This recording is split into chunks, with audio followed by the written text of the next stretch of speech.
Donc, la prédication va extrêmement bien avec le dernier chant que Jean a chanté parce que on parle de l'amour de Dieu. Il y a 2 semaines, on avait introduit le texte de Romains 12. Romains 12, 9 et 10, et on avait parlé de l'amour sous l'angle de l'hypocrisie, au verset 9. Romains 12, 9, l'apôtre va dire que votre amour soit sans hypocrisie, puis on a tricoté un peu dans ce texte-là pour comprendre ce que ça peut vouloir dire. Et aujourd'hui, on s'intéresse au texte, le verset suivant, Romains 12, 10, qui dit ceci. « Par amour fraternel, soyez pleins d'affection les uns pour les autres, par honneur usé de prévenance réciproque. » Donc ça aussi, j'en ai parlé là, lors de cette prédication-là, la dernière prédication. Et là, ma souris, elle me joue des tours un matin. Ça ne sera pas long. Ça prendra une trappe à souris. Bon, voilà, c'est réglé. Donc, c'est ça. On va continuer là-dessus. Et j'ai reçu, suite à cette prédication-là, il y a 2 semaines, j'ai reçu beaucoup de commentaires en privé, en public aussi, par Facebook, en fait. Puis, il y a un frère qui m'a écrit, que je connais pas, en fait. Sinon, je peux juste dire qu'il s'appelle Philippe, mais des Philippe... il y en a quand même pas mal, des Philippe. Et cet homme-là m'a écrit un commentaire qui est une question. Puis il me dit, ça serait intéressant de parler de l'amour de Dieu, puis d'entrer 1 Corinthiens 13 dans ça, qui est le grand texte de l'apôtre Paul sur l'amour de Dieu aussi. Puis la motivation qui semblait y avoir... C'était comme si ce texte-là le mettait dans un certain malaise. Et pour être honnête, moi aussi, je comprenais très bien ce qu'il voulait dire. C'est un texte qui élève l'amour à un niveau de maturité, ma foi, à chaque fois qu'on lit ce texte-là, on le trouve magnifique. On aime faire des chansons avec. Mais en même temps, quand on le lit extrêmement lentement, on se regarde, tu sais, l'effet miroir du texte, on se dit, ouais, c'est comme, je sais pas, tu sais... On peut passer à d'autres choses assez vite, parce que c'est pas un texte qui est tout à fait évident, très facile à lire, mais c'est une autre histoire de se demander comment on y arrive. Et pour beaucoup, peut-être, et ça semblait peut-être être le cas de cet homme-là, c'est si je suis pas à la hauteur du texte, je suis un mauvais chrétien, finalement. Et puis, vous voyez, ça nous fait entrer dans ce genre d'affaires-là. Et des textes bibliques comme ça, il y en a beaucoup, qu'on dirait qu'ils sont beaux, mais embarrassants en même temps.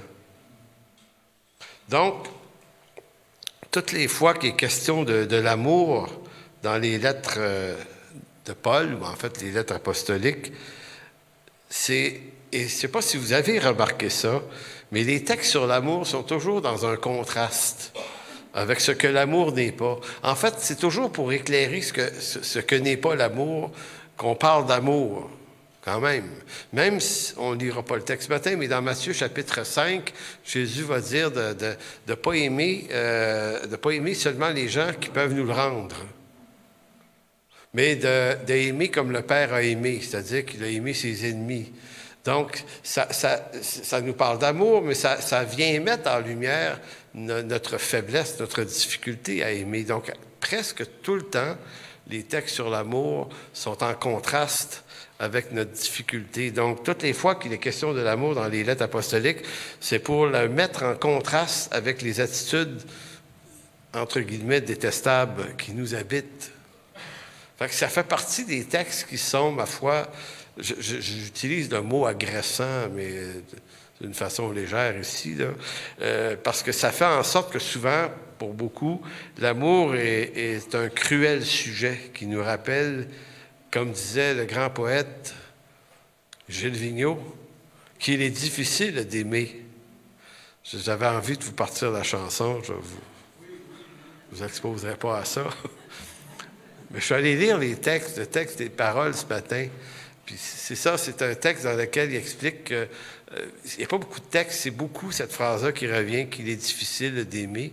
Mais ça met en relief le fait qu'on peut blesser facilement des gens. Puis on ne l'a pas nécessairement voulu. C'est rare qu'on fait absolument exprès. En fait, quand quelqu'un est rendu là c'est presque démoniaque un peu, là, non? Généralement, il y a une part d'inconscience, une part de problème d'adresse, d'habileté, des fois dans les relations. En tout cas, bref, ce que moi je remarque surtout, c'est ça, c'est de la maladresse, c'est des situations des fois qui réveillent quelque chose, une colère. Bref, mais je ne pense pas qu'on part avec l'idée absolument d'être méchant avec quelqu'un. Parce qu'il me semble que c'est rare qu'on fait ça de même. Donc, c'est pour ça que le sujet n'est pas évident. Donc, le problème avec l'amour est que nous aimons généralement ceux qui peuvent nous le rendre. On est comme ça. C'est naturel d'être comme ça. Donc, le problème, c'est pas qu'on n'est pas capable d'aimer. On est capable d'aimer, mais c'est relatif à une certaine qualité de relation. Au mieux, on arrive à être tolérant avec les défauts de quelques personnes qui nous sont proches, parce qu'ils nous sont proches. Tu sais, si c'était quelqu'un de pas si proche que ça, on pourrait l'envoyer promener, mais là, c'est quelqu'un de ta famille. C'est pas ton enfant. Si vous avez des enfants, vous comprenez que vous êtes obligé d'endurer une couple d'affaires, tu sais. Et peut-être que l'inverse est vrai, là, les enfants aussi. Il faut qu'ils endurent des choses, c'est leurs parents, il y a du respect, fait que il y a un climat de tolérance qui s'installe. Dans le couple, c'est ça aussi. On se marie, puis on comprend qu'on ne peut pas pointer sur tout ce qui se passe. Tu sais, si on veut maintenir la relation, donc il est difficile d'aimer quand même. Et souvent, dans les relations, on ferme les yeux. Tu sais, quand on éduque nos enfants, on veut pas les irriter non plus en pointant à chaque fois que quelque chose n'est pas correct. Puis ça devient infernal dans la famille, toujours pointé. Et de toute façon, on n'aimerait pas être pointé nous-mêmes pour tous les petits défauts, les petits trucs qui ne sont pas corrects. Fait que c'est toujours un jeu d'administration, de gestion des mesures, des limites, qu'est-ce qui passe pas. Fait que c'est compliqué aimer. Finalement, c'est ça que je voulais vous dire, là. Il est difficile d'aimer, c'est pas plus compliqué. Donc voilà pourquoi je nous invite à réfléchir à l'amour en évitant le regard oblique sur l'autre. La question la plus fondamentale n'est pas de savoir qui manque d'amour autour de soi, mais de visiter notre propre carence affective. Et je crois que dans le contexte de la lettre aux Corinthiens, c'est ça qui doit nous en rester, parce que c'est facile d'entendre une prédication et de l'entendre pour quelqu'un qui n'est pas là. On s'est tous dit ça un jour ou l'autre. Ah, si un tel était là, ça serait bon pour lui, ça. Mais bon, mais ça, c'est toujours trop facile. C'est pas faux, mais c'est un peu facile. Donc, j'estime, en tout cas en ce qui me concerne, que j'essaie quand j'entends une prédication, parce que j'écoute d'autres prédicateurs, de l'entendre pour que ça me visite moi. Sinon je n'entends plus rien.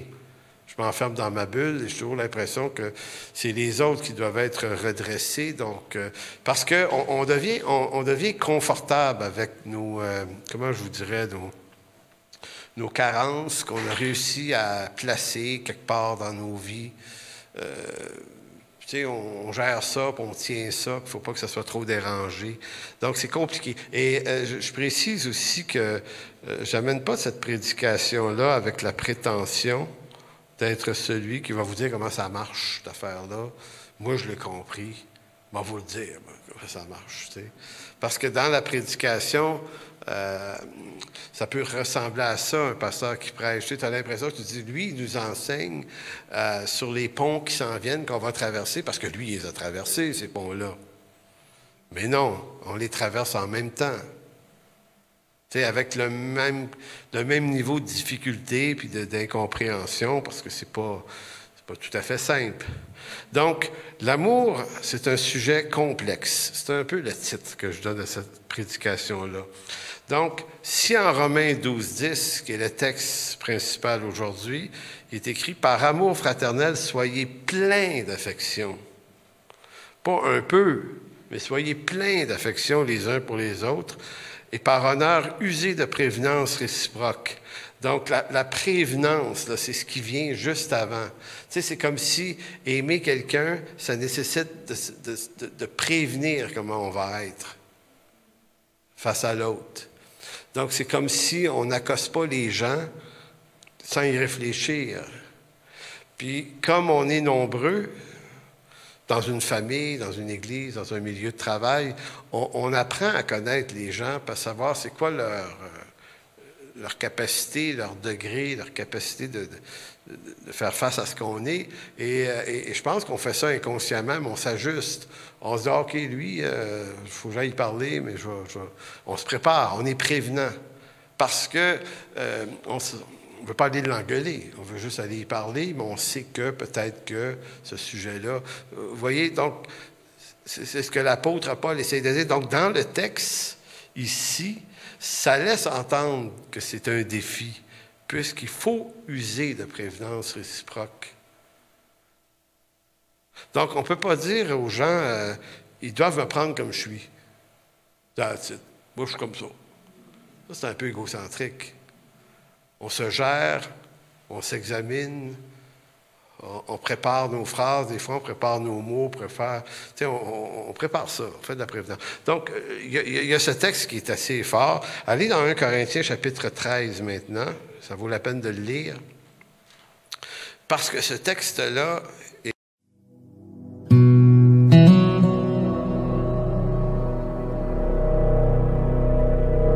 Donc, il y a deux idées. Vous remarquerez que les versets 1 à 3 sont conjugués à la première personne du singulier. Donc, c'est Paul. Et certains commentateurs font remarquer, puis je ne l'avais jamais remarqué moi-même, que Paul fait exprès de mettre ça à la première personne du singulier pour ne pas avoir l'air de le dire par accusation. Tu sais, il se met dans le problème potentiel. Puis ça, c'est une excellente façon en communication de dire les choses. Donc, il ne dit pas vous ou tu devrais, c'est je. C'est juste beaucoup de sagesse d'agir comme ça. L'autre chose qu'il faut dire sur ces trois versets-là, qui est extrêmement important, c'est que le texte de 1 Corinthiens 13 n'a pas été pondu par Paul par une inspiration soudaine. Comme si, après avoir fait son 12e chapitre, il s'était dit, comment je continuerais bien cette lettre-là, moi? Qu'est-ce que je pourrais bien leur dire? Et, ouais, l'amour, bonne idée. Je pense qu'on va faire un bout sur l'amour, ça va faire du bien. Tout le monde aime ça, l'amour. Mais en fait, c'est pas ça qu'il fait. 1 Corinthiens 13, c'est comme s'il ramassait tous les problèmes qu'il a décrits depuis le chapitre 1. On ne le remarque pas, mais quand on se fait dire que c'est ça, et qu'après ça, on lit comme il faut 1 Corinthiens 13, 1 à 7, on se rend compte que Paul est en train de décrire l'ensemble des reproches. Donc, il fait une synthèse.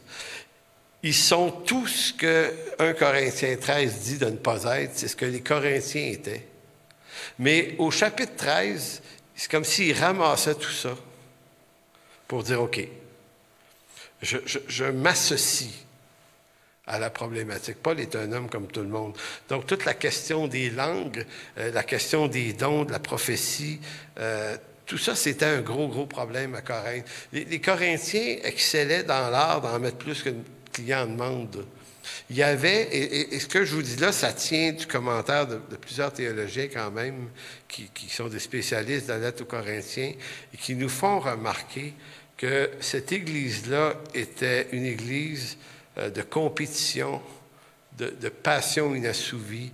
Il y avait énormément de désordre et il y avait les très, très spirituels qui, par leurs dons, essayaient de régner au-dessus de tout ça. Il y avait ceux qui se disaient de Paul, ceux qui se disaient d'Apollos. Il y avait des divisions de toutes sortes.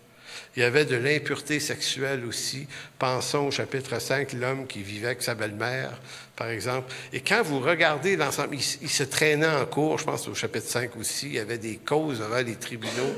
Fait que c'est vraiment, vraiment une Église avec énormément de problématiques relationnelles. Et il y avait, et comme je vous dis, il y avait ceux qui essayaient de montrer la qualité de leur spiritualité à travers l'exercice des dons.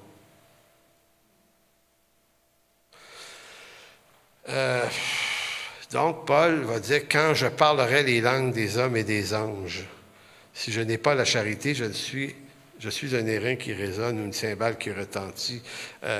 C'est un hyperbole ici, dans le texte grec, puis une hyperbole, on a ça en français, c'est exagérer volontairement une idée qui, dans la réalité, n'existe pas.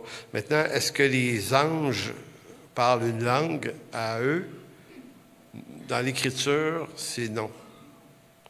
Toutes les fois qu'un ange rencontre un humain, puis c'est pas que ça arrive très souvent, mais toujours il parle la langue de l'humain qu'il rencontre.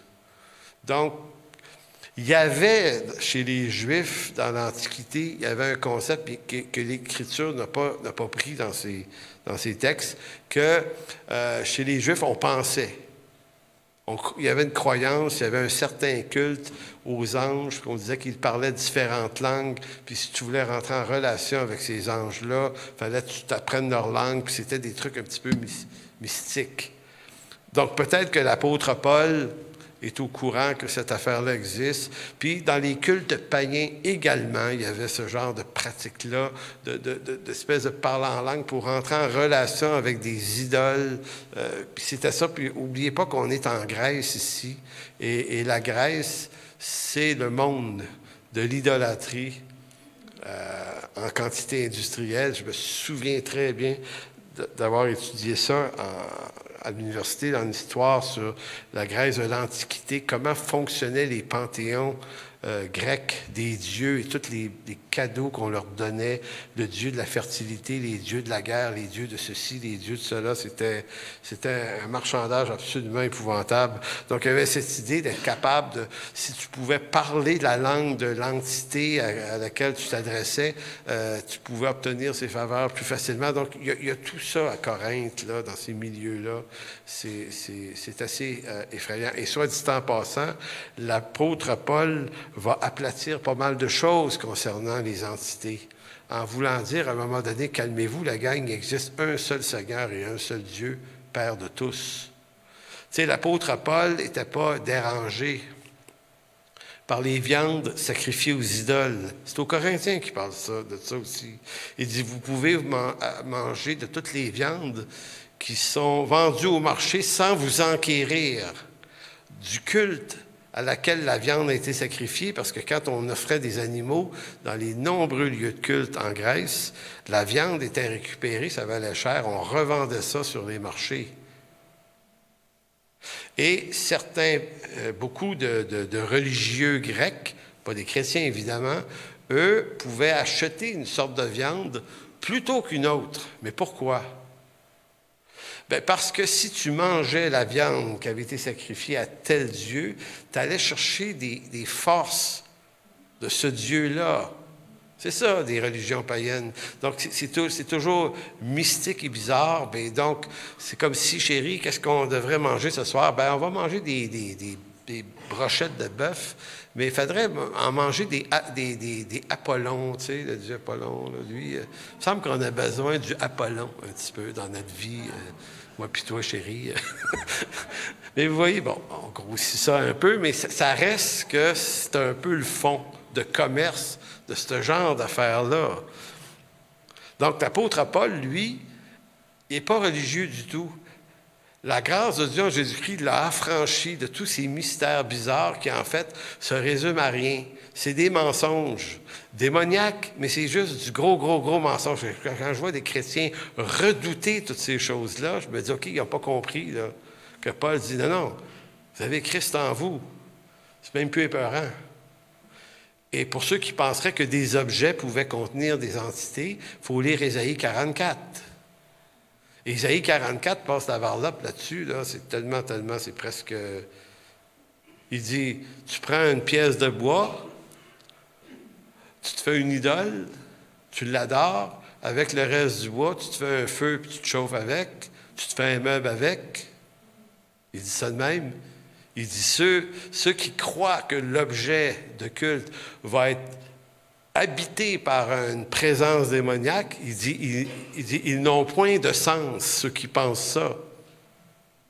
C'est l'Écriture qu'il faut croire et pas les rumeurs, même évangéliques. C'est l'Écriture. Donc, il y a peut-être un peu de ça. Donc, si je parlerais les langues des hommes et des anges, c'est pour dire que même si les anges parlaient des langues, et admettons qu'ils en parlent, mais même si j'arrivais à toutes les parler, si je n'ai pas la charité, si je n'ai pas l'amour, je fais juste du bruit. Donc, c'est quoi le message qu'il envoie aux Corinthiens du chapitre 12 où il était question des dons? C'était que c'est pas les dons qui sont importants, c'est aimer les gens. Donc, dans la hiérarchie des valeurs, c'est aimer les gens qui passe bien avant tout ça. Donc, on ne peut pas vouloir élever le don ou l'appel qu'on a au nom de l'importance qu'on se donne à travers ce don. C'est exactement l'inverse. Verset 2, il va plus loin. Et quand j'aurai le don de prophétie, la science de tous les mystères, et pas juste les mystères païens, mais la connaissance théologique à la limite, là, les mystères et toute la connaissance. Quand j'aurai même toute la foi jusqu'à transporter des montagnes, qui était une déclaration de Jésus.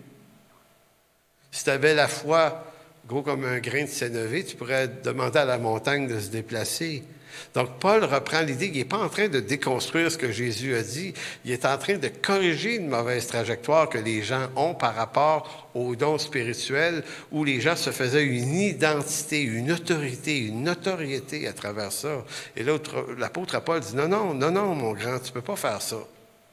Parce que la valeur qui est dans la hiérarchie des valeurs, si ça, c'est pas fait en aimant les gens, ben fais-les pas. Il dit, si je n'ai pas la charité, fin du verset 2, je ne suis rien. Et quand et remarquez, c'est toujours le je.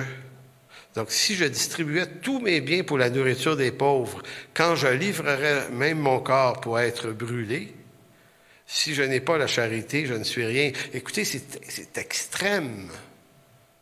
C'est comme si Paul disait, on est suffisamment bizarre pour se faire une gloire, même du sacrifice de soi, pour attirer une attention. C'est quand même fou. Donc, en d'autres mots, si tu donnes de la nourriture aux pauvres, fais-le en secret. Vis ça en secret. Et ton Père qui est dans les cieux va le voir. Mais dès qu'on fait les choses avec l'intention d'en susciter un regard d'approbation, bien, évidemment, il y a plein de choses qu'on fait publiquement, donc on n'est pas en train de se faire chacun une bulle pour que rien soit vu, mais ce n'est pas tellement que la chose soit vue, c'est quelle est l'intention pour laquelle on la fait. Donc, c'est quand même un énorme point. Donc, comme je vous disais, ces trois versets-là ramassent un paquet d'affaires que Paul avait dit aux Corinthiens avant, des choses dont les Corinthiens se glorifiaient, et il est en train de leur relancer dans ce chapitre-là. Ensuite, le verset 4 à 7, ce n'est plus « je ». L'objet ici, c'est l'amour lui-même, qui devient comme le personnage. Et là, quand je lis ça, moi, ce texte-là, c'est là qu'est mon malaise. Mon malaise, c'est pas que le texte n'est pas bon, c'est qu'il est vraiment très bon. C'est le problème, c'est que des fois, j'ai l'impression de dire, tout ce que la charité n'est pas, je le suis. Et tout ce que l'amour et la charité est, je n'ai pas l'impression de l'être beaucoup. Quand on lit ce texte-là, on dit « Ah, passe à d'autres choses assez vite. » Donc, la charité est patiente. Elle est pleine de bonté. La charité n'est point envieuse. La charité ne se vante point, elle ne s'enfle point d'orgueil. Elle ne fait rien de malhonnête, elle ne cherche point son intérêt, elle ne s'irrite point, elle ne soupçonne point le mal. C'est quelque chose. En passant, l'idée de soupçonner le mal, puis la semaine prochaine, je vais devoir continuer là-dessus de toute façon. Nous, on entend, l'amour, c'est quelque chose de profondément naïf. Hein? C'est comme aveugle complètement, pas capable de voir le mal. C'est tellement de l'amour que ça te rend aveugle et sourd. Mais c'est pas... L'exégèse du texte, là, par les spécialistes du grec, nous amène à autre chose. C'est de la façon dont c'est traduit, mais c'est plutôt que aimer les gens, ça devrait nous apprendre à ne pas être soupçonneux tout le temps. Ça ne dit pas de ne pas discerner le mal, mais de ne pas le soupçonner tout le temps. Entre discerner et soupçonner, il y a une énorme distance entre les deux. Elle ne se réjouit point de l'injustice, mais elle se réjouit de la vérité. Elle excuse tout. Là, c'est le bout que si vous n'étiez pas achevé, là, ça va vous achever le reste. Elle excuse tout, elle croit tout, elle espère tout, elle supporte tout. Elle supporte tout. Maintenant, on va se mettre dans le trouble. À la lumière de ce texte, tout ce que n'est pas l'amour, nous le sommes, et tout ce qu'est l'amour, nous ne le sommes pas. Bon, moi, je lève ma main, là, je dis, ouais, laissez-moi pas tout seul, quand même. Merci. Pour les autres, on va prier pour vous. Bon, et bon, on est capable d'en rire, mais en même temps, ça peut être dramatique, puis dépendant du niveau de sensibilité qu'on a face à Dieu, il y a des gens que ça leur fait mal, ça. Parce que de la façon dont ils se sont enseignés, ou ils ont été enseignés, ils ont l'impression que ce sont des standards, qu'un vrai chrétien, c'est ça. Puis si tu n'atteins pas ce niveau-là, pas sûr, toi. Est-ce que c'est ce que l'apôtre est en train de dire? On pourrait penser, mais en fait, non. Il donne une correction aux Corinthiens, et c'est pour ça qu'il faut garder le texte dans ce contexte-là. C'est une correction sur l'Église de Corinthe, qui était une Église profondément immature. Donc, les Corinthiens étaient des impatients, pas très riches en bonté. Ils étaient envieux. Est-ce que j'exagère? Lisez la lettre, vous allez voir. Tout ça, il leur reproche de se vendre point, l'amour de se vendre point. Tu sais, quand il te disait qu'ils étaient d'Apollos, tu sais, ils se glorifiaient les uns contre les autres. Même à un moment donné, Paul va dire, déjà vous régnez. Je ne sais pas si vous voyez, c'est un miroir à cette Église-là, et ça, c'est toujours important. Ça ne signifie pas que le texte ne nous parle pas à nous, mais il faut d'abord lire un texte pour son contexte. Donc, ils étaient malhonnêtes, ils cherchaient leur propre intérêt, ils s'irritaient, ils soupçonnaient le mal, ils se réjouissaient de l'injustice, mais beaucoup moins de la vérité. Ils excusent, puis sur le excuse tout, il croit tout, il espère tout, il supporte tout. Ben, c'était un peu le contraire pour tout ça. Donc, en décrivant ce qu'est l'amour, Paul décrit tout autant ce qui est contraire à l'amour. Donc ça, c'est un autre paradoxe. Toutes les fois qu'il est question de l'amour dans les textes de Paul, c'est toujours pour décrire que ce n'est pas en même temps. De plus, ce texte n'est pas complet car il fait qu'exposer les attitudes des chrétiens de Corinthe à qui il s'adresse. L'amour n'est pas décrit par l'apôtre comme un sentiment ici, et son contraire non plus, mais comme la retenue. Donc l'amour, c'est la retenue. Si on pouvait comprendre le texte assez précisément, l'amour, c'est pas un sentiment, c'est pas donner juste des fleurs, puis des bonbons, puis du chocolat, puis juste faire des bonnes actions, là. L'amour, on dirait que ici, c'est vu dans notre condition pécheresse, on aime quand on retient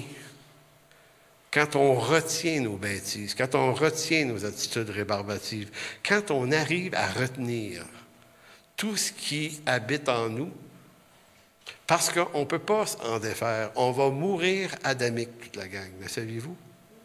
Mais en Jésus-Christ, ça c'est la bonne nouvelle. Donc, c'est comme si c'est une attitude de retenue face à ce qui en nous peut être rébarbatif en vue de faire attention aux gens. Donc, la question qui tue, normalement, c'est pour avoir des lumières qui bougent.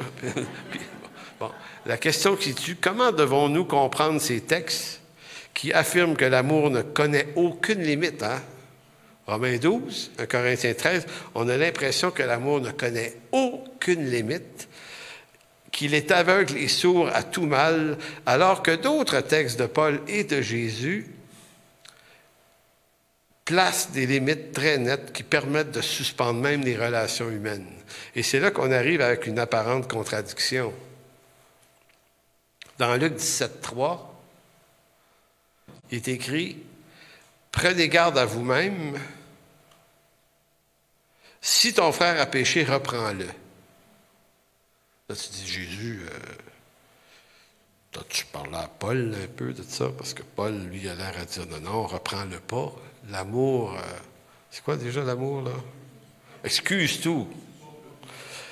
Bon, l'amour excuse tout, elle croit tout, elle espère tout, elle supporte tout. Puis toi, Jésus, tu dis, reprends-le. Et s'il se repent, pardonne-lui. Bon. Dans Matthieu 18, là, c'est un peu plus rough. Matthieu 18, 15, le fameux texte qu'on utilise pour la discipline dans l'Église. « Si ton frère a péché, va et reprends-le entre toi et lui seul. » Encore une fois, on pourrait dire Jésus puis Paul, ils ne sont pas sur la même longueur d'onde. Là. S'il t'écoute, tu as gagné ton frère, mais s'il ne t'écoute pas, prends avec toi une ou deux personnes afin que toute l'affaire se règle sur la déclaration de 2 ou 3 témoins. Et s'il refuse de les écouter, dis-le à l'Église. Et s'il refuse aussi d'écouter l'Église, qu'il soit pour toi comme un païen et un publicain. Moi, j'avais envie de dire à Jésus, tu devrais lire 1 Corinthiens 13, Jésus. Si tu avais lu 1 Corinthiens 13 avant de parler, tu n'aurais pas écrit ça. Pensez pas? Évidemment, ça n'a pas de sens ce que je vous dis. Donc, il faut toujours partir de l'idée que c'est nous qui étudions pas. Parce que souvent, on se loge, on est comme ça. Nous autres, on aime être dans une gang. Donc, ou bien on va rentrer dans la gang d'un Corinthiens 13, puis c'est l'amour, puis on devient complètement idiot et naïf, on ne gère plus rien, on ne juge plus rien. Donc, il y a ce groupe-là. Ou bien on va rentrer dans l'autre gang, de ceux qui sont toujours dans le jugement. La difficulté, c'est comment on fait travailler ces deux mécanismes-là ensemble, parce que les deux mécanismes sont dans l'Écriture. Donc, à la lumière de 1 Corinthiens 13, comment comprendre Matthieu 18, qui disait plus tôt, l'amour ne soupçonne point le mal, elle excuse tout, elle croit tout, et elle espère tout, elle supporte tout, alors que Jésus disait, s'il refuse d'écouter l'Église, qu'il soit pour toi comme un païen et un publicain. Et je sais qu'on veut adoucir le concept, parce que certains ont dit, ouais, mais un publicain et un païen, c'est pas quelqu'un à détester, et c'est vrai. C'est quelqu'un dans qui s'investir pour le ramener à l'Évangile. Donc, ce n'est pas un mépris nécessairement à l'expression, ici, mais c'est quand même un regard défavorable, non? Tu sais, tu dis à tes frères, excuse, mais là, pour moi, tu es un païen. Invitez-les à souper après ça. Ça ne marchera pas. Donc, il y a ce texte-là. Bon, dans Romains 16, un autre texte, et là, je veux vous faire remarquer que Romains 16 est dans la lettre aux Romains, tout autant que Romains 12, qui dit d'être plein d'affection les uns pour les autres. Donc, dans Romains 16, 17, est écrit « Je vous exhorte, frères, à prendre garde à ceux qui causent des divisions et des scandales au préjudice de l'enseignement que vous avez reçu. » Là, on pourrait dire, ben oui, mais Paul, l'enseignement qu'on a reçu dans 1 Corinthiens 13, c'est toi qui dis ça, là. Puis là, ici, il dit, « Éloignez-vous d'eux. » Oh, Paul! Il dit, « Car de tels hommes ne servent point Christ notre Seigneur, mais leur propre ventre. » De tels hommes, écoutez, ils croient le mal, là, sur eux autres, non? De tels hommes ne servent point Christ notre Seigneur, mais leur propre ventre, et par des paroles douces et flatteuses, ils séduisent les cœurs simples, ou les cœurs des simples. Donc, c'est assez sévère. Donc, chapitre 12, aimez-vous pleinement, là, entre frères, et ici, ben non, éloignez-vous de certaines personnes aussi. Et là, celui qui cloue le cercueil complètement, là, c'est dans 1 Corinthiens 5, 11. Et là, il faut se prévenir avant de lire ce texte-là, Corinthiens 5, 11, parce que c'est une couple de chapitres avant 1 Corinthiens 13, c'est dans la même lettre. Fait que là, on pourrait dire, écoute, Paul, tu filais pas au chapitre 5? Rendu au chapitre 13, le Saint-Esprit est revenu, je ne sais pas, quelque chose de mieux. Il dit, donc, verset 11, « Maintenant, ce que je vous ai écrit, c'est de ne pas avoir de relation avec quelqu'un qui se nomme en frère. »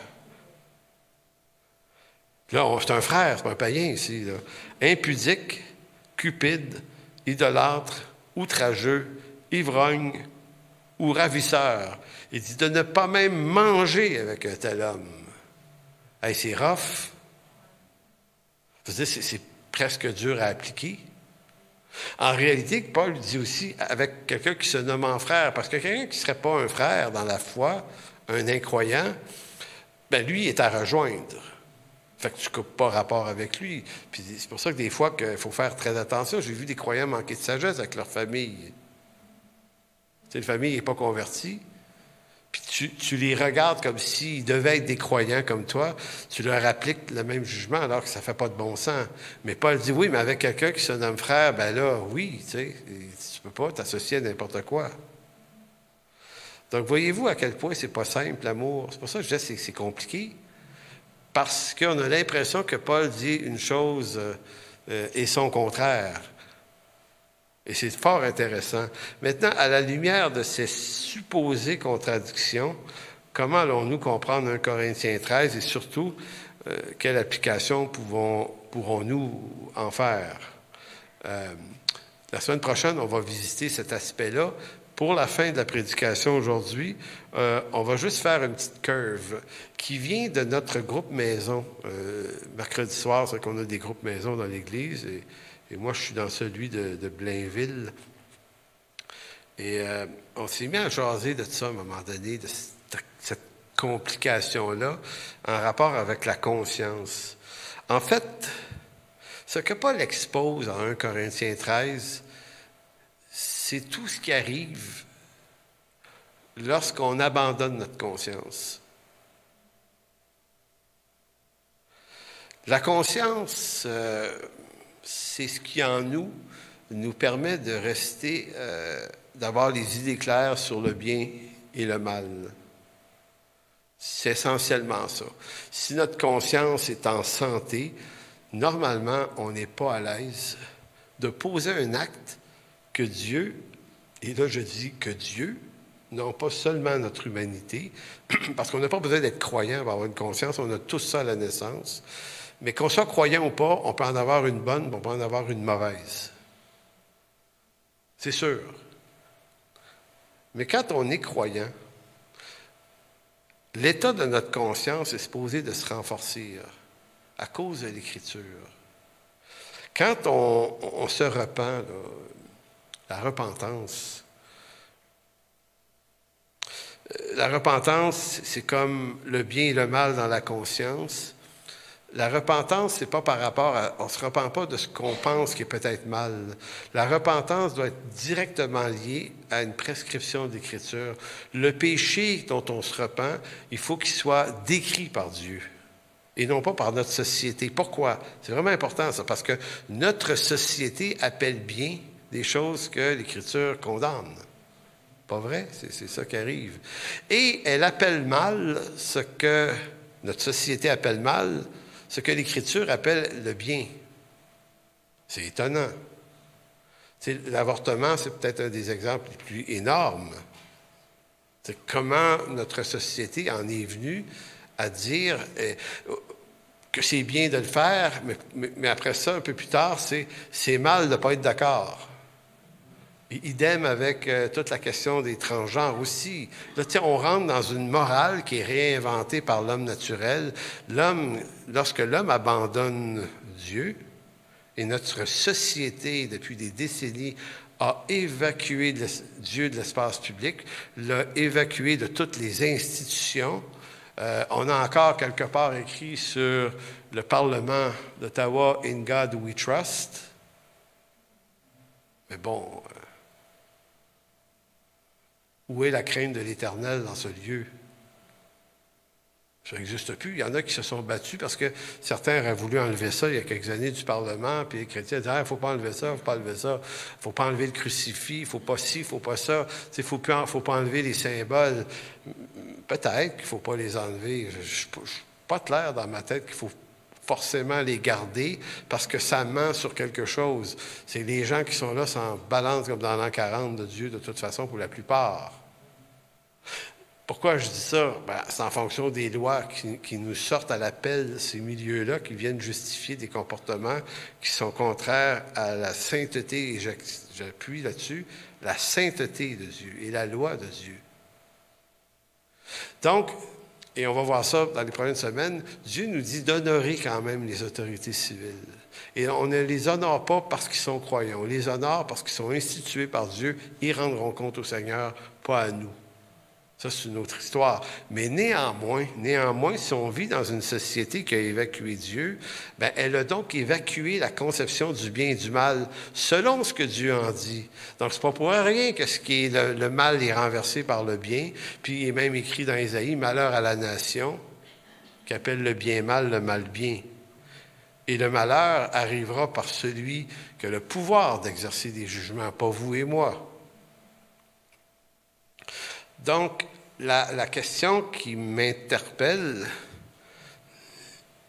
et qui me fait regarder les Corinthiens, c'est est-ce que les Corinthiens avaient une conscience, puisque leurs actions étaient contraires à la conscience que Dieu donne à l'homme naturel. Même naturellement. Paul leur fait même le reproche, il dit, vous êtes pire que des païens. Il leur dit ça. Il dit, quand vous vous rassemblez, c'est toi, France, qui... où, France? C'est quoi le verset que tu m'as dit? Vous vous rassemblez pour être pire? 1 Corinthiens 11, 15, dans ce coin-là. Pas besoin d'aller là, mais il dit, quand vous vous rassemblez, c'est pas pour devenir meilleur, c'est pour devenir pire. Écoutez, je ne sais pas si vous réalisez à quel point ils avaient un gigantesque problème, les Corinthiens. Et au fond, tous les jeux de coulisses qu'il y avait dans cette église-là, les jalousies, les envies, est-ce que ce n'est pas un phénomène qui est relié à une conscience qui n'avait pas été restaurée par la parole de Dieu? Pardon? Je pense que oui, l'Église aux Corinthiens. Mais dans Tite, chapitre 2, et là, c'est important de mentionner ça. Le salut n'est pas obtenu en échange d'une bonne moralité. Ça, on le sait. C'est bien important parce que le danger de ce que je vous dis là, c'est que certains vont penser que l'Évangile, c'est juste un phénomène de bonne moralité et c'est faux. Donc, le salut n'est pas un phénomène de moralité et n'est pas échangé, il ne nous est pas donné en fonction de notre moralité. Dieu a choisi de sauver les plus vils d'entre les humains. C'est dans 1 Corinthiens aussi. Dieu n'a pas sauvé les plus sages, mais a sauvé les plus vils. Donc, on s'entend là-dessus, c'est pas la moralité qui est l'enjeu. Dieu aime et sauve ses ennemis, et si l'œuvre de la grâce, au départ de notre salut, est aveugle à notre condition morale, parce que la grâce est aveugle à notre condition morale. En fait, la grâce, c'est Dieu qui fait grâce, là, c'est tout, là. Rien à voir avec ce que t'es passé. Donc, si la grâce est aveugle à notre condition morale, elle se donne néanmoins cette même grâce pour mission de nous affranchir de cette condition adamique. On n'y arrivera jamais en totalité. Mais Paul disait à son disciple Tite, au chapitre 2, verset 12, il disait que la grâce de Dieu, source de salut pour tous les hommes, nous enseigne à renoncer à l'impiété et aux convoitises mondaines. Donc, la grâce, ce n'est pas un laisser-passer pour dire, c'est pas grave. Mais je pense que dans le temps présent, puis je m'inclus dans ça, là, je pense que l'Église de Jésus-Christ, dans son ensemble, a quitté le terrain de la conscience On peut s'éduquer en haute théologie, par en haut savoir théologique. On peut pratiquer des œuvres humanitaires en quantité industrielle et chanter une foule de nouveaux cantiques. Mais est-ce qu'on se parle des fois? Est-ce qu'on s'instruit sur l'importance de la conscience? Parce que Paul a quand même dit à Timothée, certains ont fait naufrage par rapport à la conscience. Donc, ne pas se nourrir. Donc, comment on nourrit notre conscience? Comment on la restaure à Dieu par l'Écriture? La semaine prochaine, on va lire les 10 commandements. Ça fait tellement longtemps. Et en réfléchissant à ça, je me disais, comment ça se fait qu'on ne prend pas le temps de lire les 10 commandements? Parce que les 10 commandements sont la base de ce que c'est le bien et le mal selon Dieu. Donc, si on ne s'entretient pas de ce que Dieu dit du mal et du bien, bien, notre intelligence est ainsi faite qu'elle ne priorisera pas de se rebâtir une conscience. En d'autres mots, les données qui pourraient donner à notre conscience de la flexibilité, du tonus, de la vitamine, bien, c'est à peu près jamais nourri. Donc, ou bien on n'en parle pas du tout, ou bien on parle d'une hyper-grâce pour le pécheur pourri que je suis, et donc c'est pas si grave que ça, puisqu'on est tellement perdu que c'est comme ça, et donc on normalise notre condition. Et c'est facile d'aller là. Donc, le message, et souvent, ceux qui vont assumer que c'est comme ça, vont beaucoup insister sur le fait qu'il ne faut pas que l'Évangile devienne moralisant. J'ai envie de vous dire que c'est faux. L'Évangile est moralisant. C'est-à-dire qu'il veut nous restaurer à une morale du bien et du mal selon Dieu. Et que si on se dit, non, c'est trop forçant. Moi, j'aime mieux la grâce qui me le relève tout le temps. Puis là, je ne suis pas en train de dire le contraire. Dieu nous relève, il nous pardonne, il est gracieux. Mais si on arrive à un tel état où notre conscience ne nous avertit plus, le problème, c'est qu'on peut être extrêmement blessant et offensant. On ne s'en rend plus compte parce que la conscience, c'est l'espèce de ressort qui est supposé de réagir en dedans, qui est supposé de me dire hey, ce que tu viens de faire ou dire ou... Non, tu ne peux pas.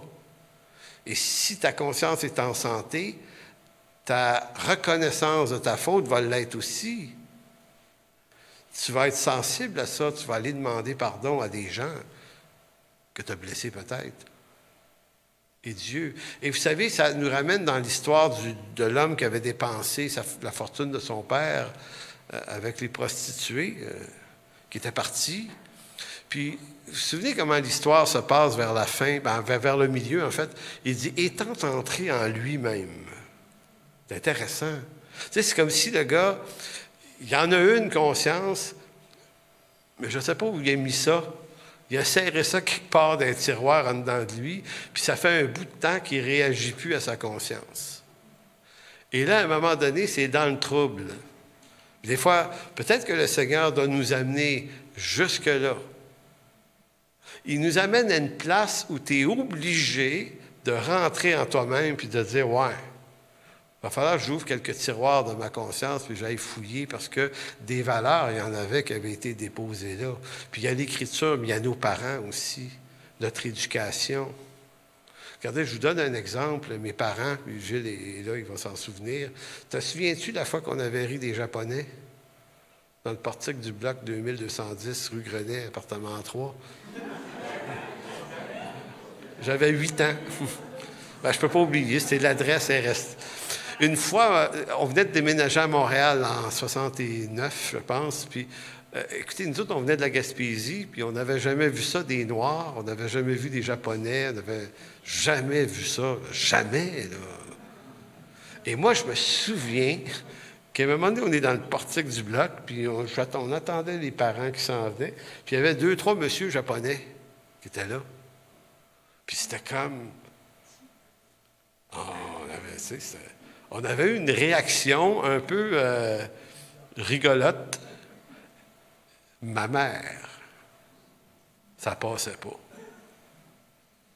Je m'en souviens aujourd'hui encore, de cette histoire-là. Ma mère, respecter les gens, c'était de la plus haute importance. Je me souviens d'une fois où on est allé à la messe, tu sais, quand le curé calait le monde pour aller chercher l'hostie, là, tout le monde se pitchait en avant. Puis nous autres, on avait le droit de partir après ça, quitter le lieu. Fait qu'est-ce qu'on faisait? On se faufilait devant les vieux monsieur et les vieilles madames pour aller chercher l'hostie plus vite. puis je me souviens, ma mère, une fois à la maison, t'en souviens-tu de celle-là, jeune? Puis non, t'as-tu une mémoire? Ma mère n'était pas contente. En revenant à la maison, c'était pas religieux, là, c'était « Vous avez passé devant des personnes âgées. Ça se fait pas. » Puis, tu sais, regarder avec défiance des personnes plus âgées que soi, ça se fait pas. Tu sais, il y avait un ensemble de valeurs, puis mes parents étaient comme croyants, un peu gros grains, mais tout ça, cet héritage-là, il était extrêmement présent. Fait que quand on allait à l'école, là, on écoutait le professeur, parce que si tu n'écoutais pas le professeur, ma mère, t'allais avoir un speech, parce qu'elle, elle prenait pas pour toi, prenait pas mal souvent pour le professeur. Il pouvait y avoir des exagérations dans ça, il pouvait y avoir des problèmes, des défauts, il pouvait y avoir toutes sortes de choses, mais sauf que je suis convaincu que ça faisait une société meilleure. Et quand aujourd'hui, j'observe ce qui se passe, tu sais, pourquoi un homme fonce avec un autobus dans une garderie pas loin d'ici à Laval? Pourquoi à Amqui, qui est notre village, notre lieu de naissance, mon frère et moi d'ailleurs, est arrivé ce qui est arrivé dernièrement, un type qui a pété une coche puis qui a écrasé du monde sur le trottoir. Puis ça, c'est les deux qu'on se souvient, là, mais il y en a plein d'autres, ici puis ailleurs.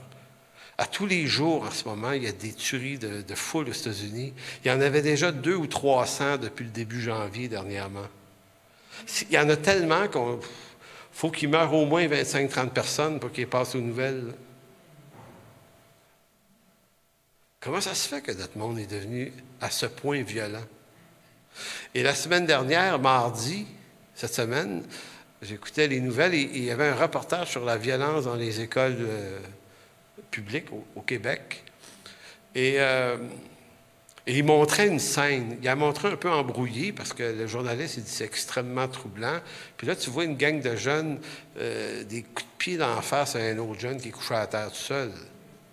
Puis là, le reporter, il dit, vous savez, ça arrive à tous les jours maintenant au Québec. Et certaines écoles le vivent plusieurs fois par jour, ça, tout le temps. Moi, quand j'ai fermé le bulletin, je me dis, ma foi du bon Dieu, qu'est-ce qui s'est perdu? Qu'est-ce qu'on a perdu? Qu'est-ce qu'on a perdu? On a perdu la conscience. Au Québec, on a évacué Dieu des institutions. On a décidé que c'était dérangeant.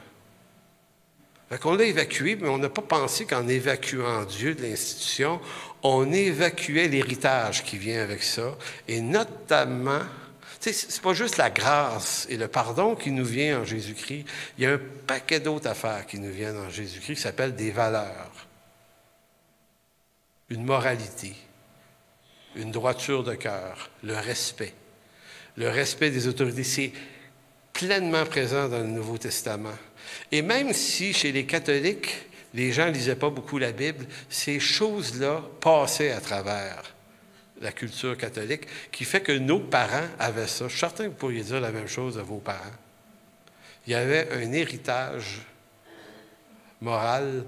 Les gens avaient une conscience et tu répondais à ta conscience. Le jeune homme riche, lui, il a fallu qu'il aille fouiller des tiroirs, il est rentré en lui-même, il s'est dit, peut-être que je devrais aller voir mon père, puis m'excuser, puis demander pardon. Je n'ai pas péché juste contre lui, j'ai péché contre le ciel et contre toi. Tu sais, il reconnaît son indignité, être encore à nouveau rappelé fils. Et la beauté de cette histoire-là, c'est que le père, il fait complètement grâce, mais il lui fait grâce à partir de sa repentance. La repentance qui fonctionne, c'est la repentance selon Dieu. Donc, quand j'écoutais le bulletin de nouvelles sur la violence dans les écoles, Ils ont interviewé un ou deux ministres. Après ça, ils ont interviewé des personnes qui travaillent dans les écoles, pas des profs, des intervenants, c'est ça, des intervenants. Il y a des syndicalistes également qui ont parlé. Puis, ça m'a frappé d'entendre que la solution qu'ils avaient, puis je suis certain que ces gens-là travaillent fort, hein, je ne dis pas ça contre eux, là. Ces gens-là là, sont obligés de se démerder avec ce problème-là, puis sont dépassés, puis c'est tough. C'est ça qui était évident dans leur discours. Mais leur requête, c'était plus d'argent, plus de ressources. Et moi, dans ma tête, ça a sonné non, plus de conscience. Plus de conscience. Pourquoi tu serais obligé d'aller dire à un petit gars de 12 ans, « Hey, tu sais, donner un coup de pied d'en face de quelqu'un, c'est mal, hein? Savais-tu? Y a-tu quelqu'un qui a dit? » Ben, écoutez, c'est tellement gratuit de la façon dont ils le font, que tu dis, on dirait qu'il y a juste comme personne qui leur a dit ça. Personne. Donc, nous, comme croyants, parce que le problème de l'Église, c'est qu'elle est toujours dans le même profil que ce monde. Les vagues, les montagnes, les creux, c'est de la route que ce monde suit. L'Église est toujours dans une version un peu mieux, mais jamais tout à fait loin. Si notre monde ne se parle plus du bien et du mal et de la conscience, c'est probablement la raison pour laquelle on ne s'en parle plus beaucoup non plus. On ne s'instruit pas. Ce serait un peu ennuyant. Tu sais, la prochaine série, là, en septembre, je vais donner Le bien et le mal. Tout le monde dit, bah, le gars est plate, bien et le mal. Tu sais, ça va me passer pour un moraliste. Et pourtant, ça pourrait être extrêmement important de dire, revenons à l'Écriture, remeublons notre conscience et rappelons-nous ce que Dieu dit sur le bien et le mal, puis intégrons ça, puis parlons-nous de ça, puis peut-être, et là je reviens à 1 Corinthiens 13, peut-être qu'un Corinthiens 13 n'est pas si loin que ça. Puis je ne suis pas en train de dire qu'il faut absolument rencontrer un Corinthiens 13, puis se tromper, on va se tromper souvent, mais moi j'aime beaucoup l'idée que même si on est pour ne pas y arriver, on soit en train de tendre vers quelque chose de mieux et d'arrêter de s'excuser. Parce que Dieu n'excuse pas le mal, il le pardonne. Mais pour le pardonner, il faut le reconnaître. Donc, ça explique pourquoi en Romains 12, et j'arrive à la conclusion, Paul va dire ceci, et là, ça résonne différemment, parce que c'est dans Romains 12 aussi, le chapitre de l'amour de Romains 12, et 1 Corinthiens 13, c'est l'autre lettre, mais ici, ne vous conformez pas au siècle présent. Donc, il y a des valeurs dans le siècle présent qui sont en libre circulation. Il y en avait dans le monde romain, dans le monde grec, et il y en a dans notre monde païen, à nous autres aussi. Donc, on ne se conformera pas à ces modes, à ces lectures sociales, à comment ils évaluent les valeurs des choses. Nous, on va être transformés par le renouvellement de l'intelligence afin que vous discerniez quelle est la volonté de Dieu, ce qui est bon, agréable et parfait. Maintenant, ici, là, Paul n'est pas en train de dire que c'est la volonté de Dieu qui est nécessairement bonne et agréable et parfaite, parce que souvent comme ça je l'ai entendu, mais ce qui fait partie de la volonté de Dieu, incluant la morale, le bien et le mal et avoir une bonne conscience, c'est bon, agréable et parfait ça. Donc c'est comme si Paul nous propose, ni plus ni moins, le renouvellement de l'intelligence, ça renouvelle forcément notre conscience aussi. Conclusion, tournée dans 1 Jean 1, 5 à 9.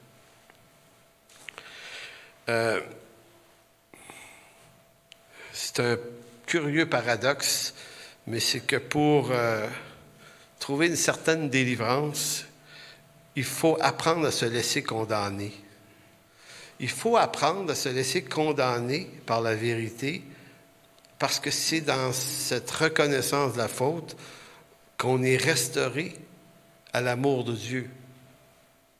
En d'autres mots, notre pire ennemi, c'est notre résistance. On peut se rendre malade à résister contre la conscience ou contre ce que dit l'Écriture. Donc, des fois, on a avantage à régler les problèmes. Puis si on a offensé quelqu'un, d'aller lui demander pardon on se ferait du bien à nous, bon, il en ferait du bien à lui aussi. Donc, il faut accepter notre condamnation, notre culpabilité sur une faute pour saisir le vrai pardon, mais saisir l'amour de Dieu qui vient avec. Plus on excuse, on nie, plus on banalise le mal, plus on endurcit notre conscience au point de ne plus se rendre compte du mal que l'on fait, pire sera notre condition. Mais à partir du jour où on a cette espèce d'authenticité, d'abord avec Dieu, puis on réapprend à équiper notre conscience, probablement qu'on devient des gens aimables, plus, parce qu'on est plus attentif à ce qu'on fait, à ce qu'on dit. Ça devient important, on devient sensible à ces choses-là. Et d'ici là, la nouvelle que vous avez apprise, 1 Jean 1, 5 à 9, dit ceci. La nouvelle que nous avons apprise de lui et que nous vous annonçons, c'est que Dieu est lumière et qu'il n'y a point à lui de ténèbres. Si nous disons que nous sommes en communion avec lui, que nous marchons dans les ténèbres, nous mentons et nous ne pratiquons pas la vérité. Et le beau de la promesse, c'est le verset 7, mais si nous marchons dans la lumière, comme il est lui-même dans la lumière, nous sommes mutuellement en communion et le sang de Jésus, son Fils, nous purifie de tout péché. La beauté de ce texte, moi, ça fait à peu près 25 ans que j'aime beaucoup ce texte. Parce que ce texte-là crée une relation entre deux affaires. Mes ténèbres, qui, lorsqu'ils sont exposés à la lumière de Dieu, sont tellement mis en lumière que je ne peux pas les voir. Mais c'est comme si Jean disait, mais c'est là qu'est ta délivrance. Si tu ne laisses pas la lumière de l'Écriture ou de la parole de Dieu venir éclairer ton ténèbre, ben, tu restes coincé dans ton ténèbre. Mais si nous marchons dans la lumière, donc c'est le risque de l'exposition de mes ténèbres, marcher dans la lumière, non? Il dit, si je marche dans sa lumière, nous sommes mutuellement en communion. Être en communion, c'est pas d'être parfait. Justement, la communion est offerte aux pécheurs qui se reconnaissent pécheurs. Et c'est là la rencontre avec Dieu, c'est là la communion mutuelle avec Dieu par le sang de son Fils qui nous purifie de tout péché. Hey, je commence à manquer de voix. Donc, en conclusion de quoi? Dieu nous aime, il nous pardonne, il nous relève, mais il faut juste avoir assez de courage pour le reconnaître devant lui. Amen. Merci, Père, de bénir cette prédication, ce rassemblement, cet anniversaire aussi pour nous aujourd'hui. Seigneur, j'ai envie de te faire cette requête de Paul, je crois que c'est aux Philippiens. Il disait que votre amour augmente en pleine connaissance, montrant que l'amour n'était pas juste un sentiment puis une émotion pour Paul, mais l'amour est une connaissance. Ça s'étudie, l'amour. Ça se regarde à la lumière de la conscience, ça se regarde à la lumière de la crainte de l'Éternel, puisque si la crainte de l'Éternel, c'est le début de la sagesse, l'absence de la crainte de l'Éternel, c'est le début du chaos. Et Seigneur, nous vivons dans une société chaotique qui te rejette. Mais Seigneur, permets qu'on puisse être lumière en ce monde. Non pas seulement juge en ce monde, mais lumière gracieuse qui apporte l'espoir d'un salut, d'une rédemption. Merci, mon Dieu, de bénir dans le précieux nom de Jésus. Amen.